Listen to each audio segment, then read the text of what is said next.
This is the third week in a row they've been riding these people. Tony Kinnett, investigative columnist at the Daily Signal, and Reagan Reese, White House correspondent for the Daily Caller. Look, Tony, this is 3 weeks in a row. I mean, hey, at this point, good for them on deciding they want some ratings at all. I mean, a little late to the party, but better late than never. Man, imagine being those donating millions of dollars to the Harris campaign just to watch the friends and neighbors that you have in L.A. completely shred her in front of the American people. Just beautiful. Yeah, well, Reagan, this is one of my favorites. Not only is she getting called out by SNL this time, but Time Magazine. I said this earlier, the owner tweeting out, quote, despite multiple requests, Time has not been granted an interview with Kamala Harris. Unlike every other presidential candidate, we believe in transparency and publish each interview in full. Why isn't the vice president engaging with the public on the same level? Hashtag all these garbage things. He also linked to interviews with Joe Biden and Donald Trump. But look, here's the thing. I'm like half in and half out on this, Reagan. Like, these people are not owed interviews. They're not so prestigious that someone has to give them to them, do they? I mean, the vice president of the United States, who's running for president in this wild tradition.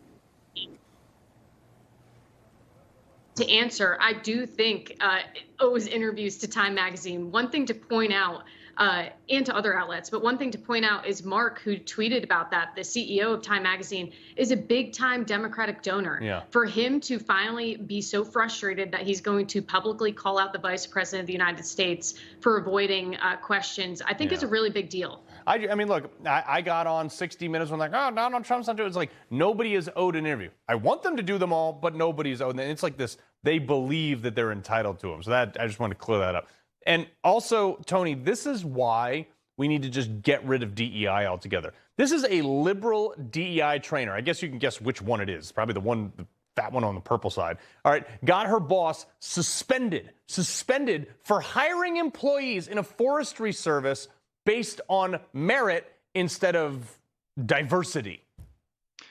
This one I really have a little bit of personal experience with. When I was the science director for Indianapolis Public Schools, I was given a 2-hour lecture because the principal of Arsenal Tech High School was griping at one of my science teachers. And I said, well, it's not the teacher's fault the kid didn't do his work. And that was really bad because the teacher was white. And oh, man, how insensitive I would be to stop the lecturing of white fragility. Oh, the pearls clutched. Oh, just so terrible. Well, Reagan, like, look, let's be honest. Like, take something as simple as like forestry service, firefighter. Don't you want the most qualified person, not the one who has the most pronouns?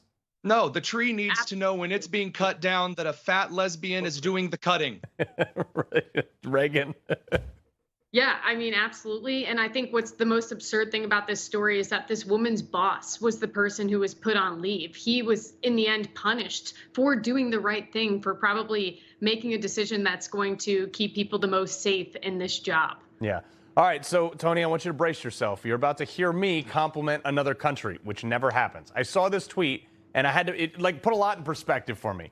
In Japan, those who arrive early at work in a parking lot, they park further away from their workplace in order to give way to those who arrive late so they can make it on time. It's called mutual understanding.